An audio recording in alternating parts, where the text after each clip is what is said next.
नमस्कार, मैं राजू राज हूं और जी न्यूज की खास पेशकश जी जनसंवाद में आपका स्वागत है। आज हम पहुंचे हैं दिल्ली के बदरपुर इलाके में। यहां की जनता से बात करेंगे, उनके सरोकार के मुद्दे जानेंगे और इनके मन में क्या चल रहा है, इनके साथ एक अच्छा संवाद करेंगे और जानेंगे कि इनके मुद्दे क्या हैं, देश में क्या चल रहा है। सबसे पहले भाई साहब आप बताइए कि देश में और क्या चल रहा है। और आपने देखा कि अभी पूरे मिडिल ईस्ट कंट्री में युद्ध का माहौल है। ऐसे में युद्ध के चलते हमारे देश पर क्या असर पड़ेगा, क्या आप लोग सोचते हैं? सबसे पहले तो देश की बात करने से पहले अंतर्राष्ट्रीय मुद्दे की तरफ जाएं तो इसका बहुत व्यापक असर पड़ रहा है। महंगाई बढ़ेगी, पेट्रोलियम पदार्थ होंगे, केमिकल है, फर्टिलाइजर्स हैं, खेती के जो प्रोडक्ट्स हैं उनके ऊपर भी बहुत ज़्यादा असर पड़ेगा। और इसकी जो मार है वो सीधे सीधे गरीब गुरबा मेहनती वर्ग के लोगों पे पड़ रही है। भाई आज कुछ चीज़ महंगी होगी तो सबसे पहले वो गरीब इफेक्टिव होगा, जिसकी तनख्वाह बहुत ही ना के बराबर है, वो अपना गुजर बसर कैसे करेगा। और हम तो ये संदेश देना चाहते हैं, इंसानियत के नाते युद्ध बंद होना चाहिए, दो पक्षीय बात होनी चाहिए कि दोनों पक्ष में बैठ के समझौता हो, ताकि देश बचे, विश्व बचे और इंसानियत बचे और मानव जाति बचे। हमारे देश पर जैसा कि आपने बताया कि महंगाई की मार होगी अगर युद्ध लंबा चलता है। कहीं ना कहीं आपको लगता है कि जो भारतीय कूटनीति है उसमें कहीं ना कहीं हम सफल रहे हैं और तमाम जो हमारे देश के लोग फंसे हैं खाड़ी देशों में, ईरान में, इजराइल में, उसको लाने की प्रक्रिया, सरकार की पहल को किस नज़रिए से देखते हैं आप लोग? देखिए, अभी तो इस तरह का कोई जो ज़्यादा बड़ा स्केल पे तो कार्यक्रम नहीं हो पाया, ये भी सत्य है, इस बात को आप मान के चलिए। पर कहीं ना कहीं देश को पहल करनी चाहिए कि हमारे लोगों को सुरक्षित लाया जाए, और जिन देशों से हमारे पुराने रिश्ते थे उनको कायम किया जाए कि भाई हमारे लोगों को सुरक्षित निकाला जाए, और उनको जो सुविधा मिलनी चाहिए एम्बेसी के थ्रू वो मिले जल्द से जल्द। अगर हमारा देश का कोई भी एक भी नागरिक किसी भी देश के अंदर, अन्य देश के अंदर कोने में है, तो उसे वहाँ से सुरक्षित निकालने की जिम्मेदारी भारत की सरकार की है। निश्चित तौर पर लोग जो फंसे हैं उनको सुरक्षित लाने की जिम्मेदारी हमारी सरकार पर है। सर, आपको क्या लग रहा है कि जो युद्ध का माहौल है इसमें हमारे देश की क्या भूमिका, और इसके बारे में आप लोग क्या सोचते हैं, इससे कितना असर हमारे जीवन पर पड़ेगा? ऐसा जी, हमारे देश की जो ये युद्ध हुआ अमेरिका का, इजराइल का और ईरान का, असर तो पड़ता ही, तो गलत ही होता है सर। मान लिया ये शांति होने, हमारे प्रधानमंत्री जी भी कहते हैं कूटनीति और शांति से हमारा भारत देश यही चाहता है। और मैं निवेदन करूँगा अपनी भारत सरकार से भी, अपनी कूटनीति के हिसाब से ये युद्ध रोका जाए, जिससे शांति बहाल हो क्षेत्र में भी, क्योंकि पड़ोसी की लड़ाई होगी तो अपने पे भी आती है। इसलिए मैं उनसे हाथ जोड़ कर निवेदन करता हूँ केंद्र सरकार से कि अपनी कूटनीति के हिसाब से उनसे निवेदन करें कि अमेरिका से भी, इजराइल से भी, ईरान से भी, कि युद्ध रोका जाए और शांति की इस राह पूरे पर मामले में अमेरिका की भूमिका काफी महत्वपूर्ण हो जाती है, और अमेरिका से तेल खरीदना कितना जरूरी हो जाता है, और क्या ये लड़ाई सिर्फ तेल की लड़ाई है? ये अमेरिका की दादागिरी की लड़ाई है जी। अमेरिका जो हारे देश हैं उन पे अपनी दादागिरी करते हैं। चीन पे आज तक करी नहीं। रही दूसरी तेल की, रूस हमारा पुराना, जब लो हमारा जन्म भी नहीं हुआ, पहले से हमारा दोस्त है। और उन्होंने भी, आज मैं सूचना भी मिली अखबार के द्वारा कि अमेरिका ने भी, और रूस तो हमारे लिए कह ही रहा कि मैं तेल की पूर्ति पूरी करूँगा, कोई भी प्रॉब्लम भारत को नहीं होने दूँ। ये तो हमारा सौभाग्य है कि हम भारत देश में रह रहे। हमारे देश जैसा जहाँ तो कहीं है नहीं और देशों की तरह, तो ये देखिए, है। हमारे देश जैसा कहीं नहीं है, और कहीं नहीं कि भारत की कूटनीति ये है जिसकी वजह से लगातार रशिया भी भारत का सपोर्ट कर रहा है। और सबसे बड़ी बात है कि दिल्ली के भी मुद्दे पे बात कर लेते हैं और उनसे ही बात कर लेते हैं। सर, बताइए कि आप दिल्ली में रहते हैं, यहाँ आप लोगों की क्या मुद्दे हैं, क्या चल रहा है दिल्ली के अंदर? देखो जी, दिल्ली के अंदर बहुत समस्या है। मेन तो हमारे जो बदरपुर क्षेत्र की समस्या है कि हमारे यहाँ जो है, एक तो पूरी कॉलोनियों में जो है पानी भरा रहता है, नालों की सफाई नहीं है, और सारी रोडों पे जाम रहता है, रोडों पे पानी भरा रहता है। तो बदरपुर क्षेत्र तो नरक हो चुका है जिस टाइम। और जो जाम की समस्या इतनी बड़ी है, हमारे मीठापुर चौक पर जाम लगा रहा, घंटों घंटों गाड़ियाँ खड़ी रहती हैं, क्योंकि जाम में यहाँ गोल चक्कर बनना था, तो गोल चक्कर बना नहीं, वो कागजों में ही रह गया। तो गोल चक्कर बनने नहीं दिया लोगों ने। और अपने जाम की समस्या है, कालिंदी कुंज पे 1 घंटा लगता है, कभी भी चले जाओ, सुबह शाम दोपहर। तो हमारा क्षेत्र तो जाम से भी जूझ रहा है, और पानी नहीं है, पानी की समस्या बहुत ज़्यादा है हमारे क्षेत्र में। पानी नहीं आता है, लोग प्यासे मर रहे वही हैं। भी गर्मी आ रहा है, गर्मियों में ज्यादातर देखा है दिल्ली के अंदर पानी की समस्या सबसे ज्यादा होती है। क्या लगता है कि जो नई सरकार है वो ये समस्या का समाधान निकाल पाएगी जो पुरानी सरकारों में देखने को मिल रहा था? देखो, उम्मीद है कि नई सरकार काम करे। हम तो यही उम्मीद करेंगे कि सरकार यहाँ जो है पानी की लाइनें बिछाए, पानी सही प्रॉपर आए, और जो है नालों की सफाई करे, और जो रोड हमारी टूटी पड़ी है उनकी मरम्मत करे, उनको बनाए। तो हम तो सरकार से यही उम्मीद करेंगे। सर, पानी की कितनी दिक्कत है? आप लोग यहाँ पर बदरपुर में रहते हैं और बदरपुर में मैंने अक्सर जब ग्राउंड रिपोर्टिंग करता हूँ देखता हूँ पानी की बहुत बड़ी समस्या होती बहुत अच्छा मुद्दा उठाया सर, मैं आपको धन्यवाद दूंगा, आपने जनहित के लिए ये मुद्दे उठाए। जल बोर्ड द्वारा इतना गंदा पानी करीब 3 महीने से, जो अगर उसका पानी पिएंगे वो बीमार हो जाएगा दिल्ली में के अंदर। ये बाजो बाढ़ नियंत्रण विभाग, मैं न कहूँगा अपने नेताओं से, प्रतिनिधि हाथ जोड़ के उनसे भी निवेदन करूँगा, अपने संसद महोदय जी से भी निवेदन करूँगा कि इन्हें सस्पेंड करें और इन पे एफआईआर दर्ज करें। 1 महीने का अगर मैं रिकॉर्ड लाया नहीं, मुझे अचानक ही पता चला, मैं इनके रिकॉर्ड आपको बताऊं। 1 महीने का मीठापुर पार्क से लेके मीठापुर बंद तक जो वहाँ इनका भ्रष्टाचार, सफाई का, पंच वार्ड का बता रहा, बहुत क्या बताऊं। है। पानी को लेकर भ्रष्टाचार है और यही वजह है कि आप लोगों को पानी सही नहीं मिल पा रहा है। पानी नहीं मिल रहा और सफाई नहीं हो रही नालों की। जो बाढ़ नियंत्रण विभाग के रोड हैं उनकी सफाई नहीं, पूरा है नियम है 4 इंची का, जो 4 इंची छोड़ना, बस ऊपर ऊपर मार दे, नुक्का नुई गलियों में घरों में देखिए, तो पानी पानी की समस्या आप सुन सकते हैं। सर, आपको क्या लगता है कि बदरपुर इलाके में खासतौर दिल्ली में पानी की कितनी बड़ी समस्या और ये कितना परेशान आप लोग को करता है? सर, ये बहुत बड़ी समस्या है हमारी पब्लिक की, और इतना परेशान हो जाते हैं कभी कभी कि बहुत ही मतलब बुरा हाल होता है। अब आप हमारे यहाँ देखिए चल के, जो गंदा पानी है ना वो रोड पर बह रहा है इस टाइम, जो भी गंदा पानी है बिल्कुल। और उसकी अब शिकायत निगम पार्षद को, एमएलए साहब को भी कर चुके हैं, लिखित में भी दे चुके हैं, कोई सुनवाई नहीं। क्यों प्रतिनिधि नहीं आता है? नहीं, कोई नहीं आता जी, कोई देखने ही नहीं आता। वोट के टाइम तो आते ही होंगे ना? वोट के टाइम तो आते हैं सब। उस समय आप लोग पूछते नहीं है कि वोट लेने आ रहे हो तो हमारी समस्या का समाधान वो कौन सब करेगा? पूछते हैं, वो तो कहते हैं जी आप हमें एक बार जिताओ, फिर आप देखो हमारा काम कितना अच्छा अच्छा, आपने बोला ना जितवा तो दिए, अब तो पानी तो दे दो साफ। अब तो उनकी शकल ही नहीं होती जी, शकल ही नहीं होता, आते ही नहीं है। आते ही नहीं। तो कभी गुमशुदा का बोर्ड वोर्ड लगा दिया क्या आप लोगों ने? अब ऐसा तो नहीं हुआ, बाकी अब तो आप लोग को जानना चाहिए ना इलाके के लोगों को, उनसे पूछिए कि भाई आप कर क्या रहे हैं। अब 2-3 बार ना हमने शिविर की वो करी है, शिविर के ढक्कन तक नहीं खोलते, आदमी आते हैं उनके, कहते हैं जी देखो हमारा काम ढक्कन खोलना नहीं, ये नहीं है, फॉर्मेलिटी पूरी करते हैं, चले जाते हैं। तो सीवर की भी समस्या है? हाँ बिल्कुल है जी। सर, आप क्या सोचते हैं, क्या दिक्कतें हैं और क्या परेशानी है बदरपुर में, खासतौर पर आप लोग यहाँ रहते हैं? सर, यहाँ पर सबसे बड़ी परेशानी तो भाई साहब ने तो बताए हैं। पानी के लिए तो पीने का तो पानी तो इतना गंदा है जो बात ही ख़त्म है वहाँ पे। हाँ, दूसरा नंबर क्या है कि यातायात का हम लोग का यहाँ पे यानी कि कोई साधन नहीं है। दूसरा नंबर, कोई हॉस्पिटल यहाँ नहीं है, इलाज के लिए हमको यानी कि कोसों दूर जाना पड़ता है। ये बहुत सारे ऐसे दिल्ली में एक प्रॉब्लम हैं। समस्या कैसे आ रही है कि अस्पताल नहीं है? अस्पताल तो बड़े बड़े अस्पताल हैं, सरकारों ने तमाम सर, अस्पताल। यहाँ से जाने के लिए यानी कि घंटों यानी कि समय लग जाता है ट्रेवल करने में, इतना जाम होता है, यहाँ से निकल ही नहीं पाते हैं। जब निकलेंगे तभी ना जाकर अस्पताल तक पहुँचेंगे। अस्पताल के बारे में पूछ लेते हैं। बताइए कि ये अस्पताल के बारे में आप लोग क्या सोचते हैं, अस्पताल की क्या दिक्कत है? यहाँ अस्पताल है ही नहीं सर। हाँ? पहले वायदा किया था रामवीर सिंह विधूड़ी जी ने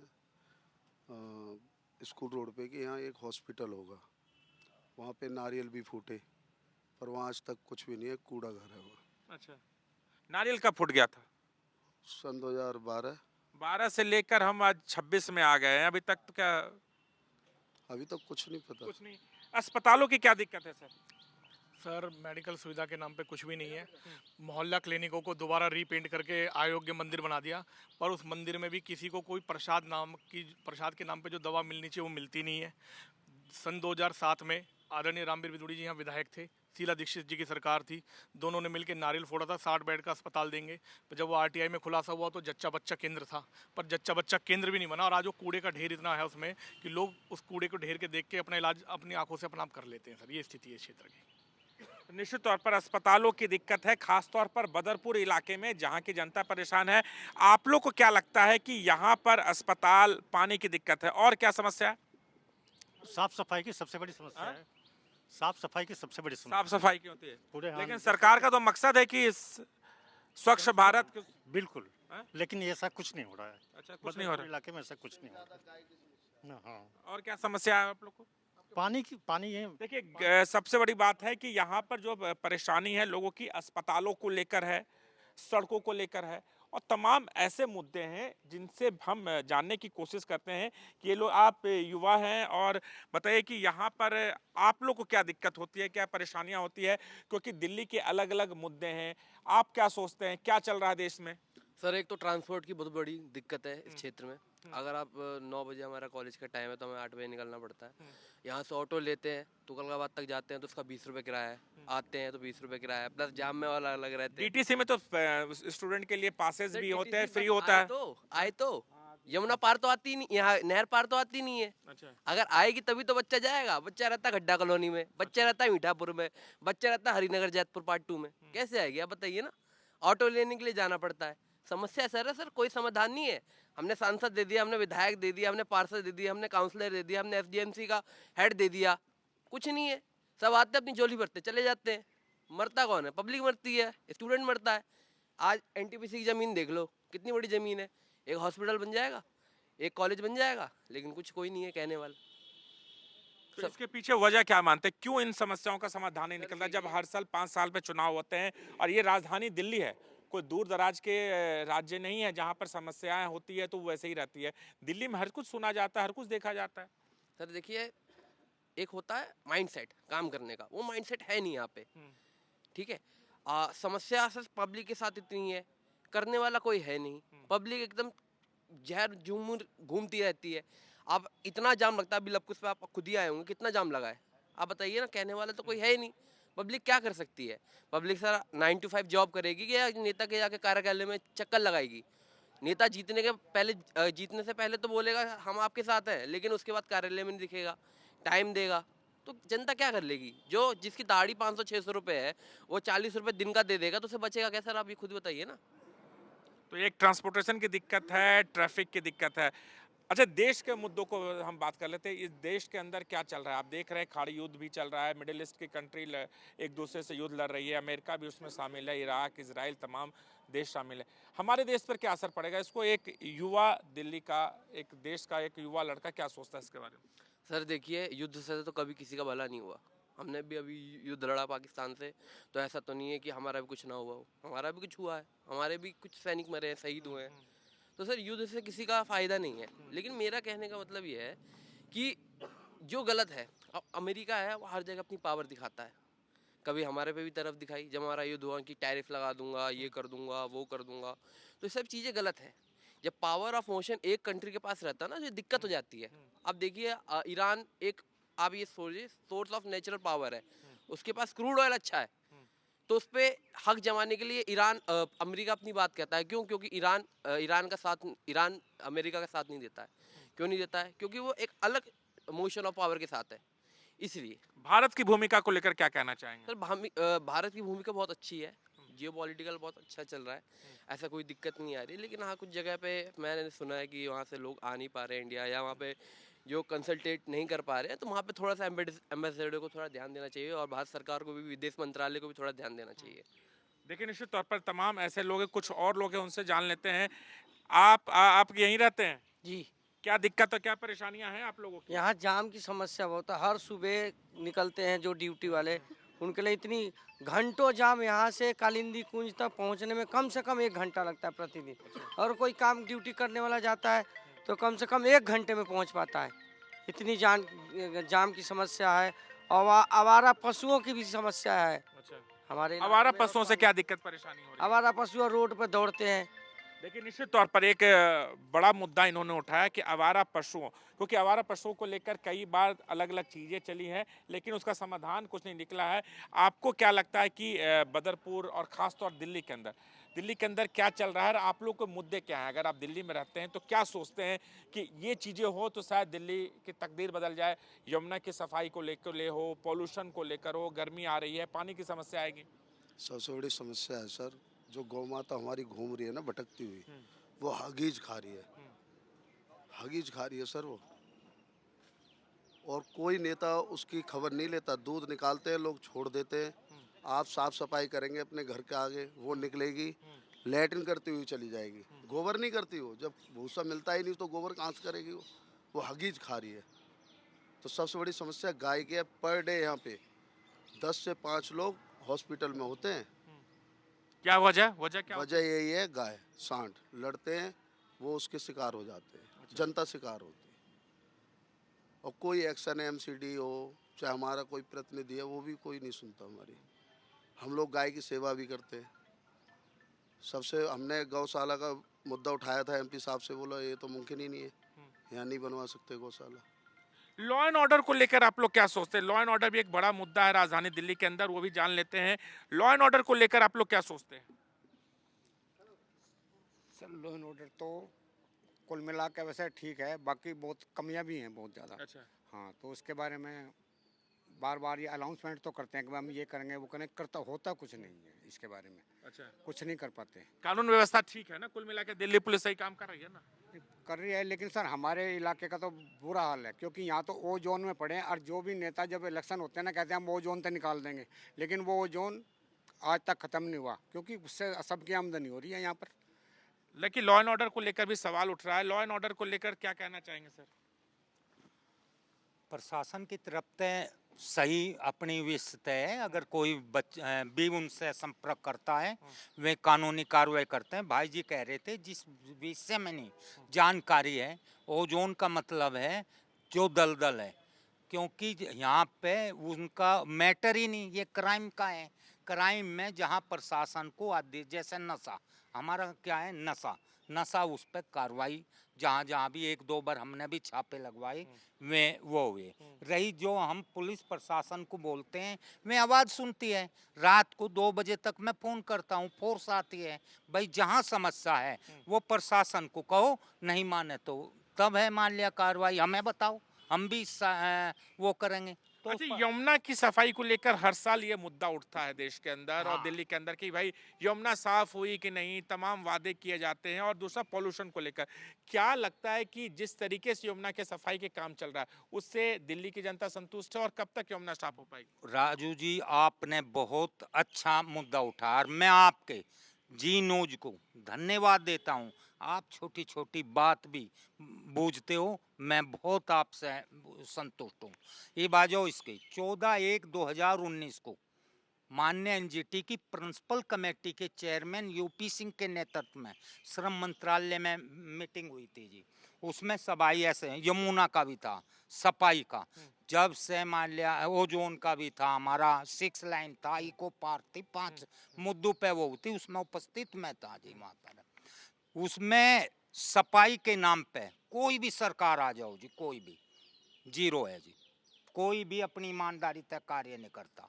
एक काम अगर मैं हाथ जोड़ कर सरकार से निवेदन करता हूँ, जिस अधिकारी की वहाँ ड्यूटी लगाए उनकी जवाबदेही हो जाए। यानी जवाबदेही तय होनी चाहिए, चाहिए जो सफाई का मुद्दा हो, यमुना की सफाई को हो कि आपने 6 महीने में 1 साल में क्या किया है? उनकी अधिकारियों की अगर जवाबदेही शुरू कर दे सरकार, काम में कोई प्रॉब्लम नहीं आएगी। यही मेरे आपके माध्यम से सरकार से मेरा हाथ जोड़ के निवेदन है, जो भी अधिकारी का कार्य है उसकी जवाबदेही हो। आगे जब भी आओगे मैं एक भ्रष्टाचार की आपको फाइल दूंगा, उसे उजागर मैं आपके माध्यम से करवाऊंगा। निश्चित तौर पर एक बड़ी बात इन्होंने कह दी है कि जिस तरीके से तमाम मुद्दों को लेकर बात होती है लेकिन जवाबदेही तय नहीं होती है, चाहे वो दिल्ली में गड्ढे में गिरने से मौत हो जाए या पानी की समस्या हो, यमुना की सफाई हो या फिर प्रदूषण की समस्या। कुछ और लोग हैं उनसे ही बात लेते हैं कि आप लोगों को क्या लगता है कि यमुना की सफाई को लेकर जो वादे किए गए वो पूरे हो रहे हैं? नहीं जी, वो अभी अब कंप्लीट कहाँ, जमुना की सफाई के लिए अभी कहाँ कंप्लीट हो रहा है। कोई सा ऐसा काम जो गवर्नमेंट ने वो किया था, कोई सा अभी कंप्लीट कहाँ कहीं पे नहीं हुआ। यमुना की सफाई को लेकर क्या कहना चाहेंगे? यमुना की सफाई के लिए तो ये कहना चाहेंगे सर, अब दिल्ली के अंदर जो यमुना मैया है उसमें तो आप रोज़ आपको सुबह स्नोफॉल देखने को मिलता है, कभी भी चले जाओ वीडियोस आती हैं। ठीक है, टाइम दिया जाना चाहिए, पर जो वादा इन्होंने किया था, जो झूठ इन्होंने फैलाया था, उसके अनुसार कोई कार्य नहीं है। मशीन लेके आए, मशीन ने ऊपर का तो कूड़ा चुना, पर जो सीवेज उसमें गिर रहा है उसके ऊपर क्या रोकथाम हुई है ये बताइए ना आप मुझे। सीवेज तो अभी भी वहीं गिर रहा है। तो तो क्या लगता है कि सफाई कब तक यमुना साफ हो पाएगी? सर अभी तो देखो जो इनकी पॉलिसी है उसके अनुसार तो मुझे लगता नहीं कि अभी इस आगामी योजना में इनका कोई टेन्योर में 4 साल के में कुछ योजना क्योंकि लगते फिर छठ आएंगे, छठ के समय फिर यमुना को लेकर मुद्दा उठेगा, फिर वो झाग वाले पानी हम दिखाएंगे, लेकिन सवाल है कि ये यमुना साफ कब होगा? सर जो आपने कहा ना छठ आएंगी, छठ अब 10-20 दिन बाद फिर चैती छठ है। हाँ। उसमें जो दिल्ली के जो कनेक्टेड जो इसमें मंत्री हैं इस विभाग के, उनको आके एक बार डुबकी लगा लेनी चाहिए कि एक साल में कितना हुआ है। निश्चित तौर पर ये तमाम ऐसे मुद्दे हैं जहां बदरपुर की जनता रख रही है। और हाँ, आप क्या कहना चाहेंगे, बताइए। एक सर मैं ये कहता हूँ दिल्ली का जो मास्टर प्लान है वो जल्दी घेरा जाए।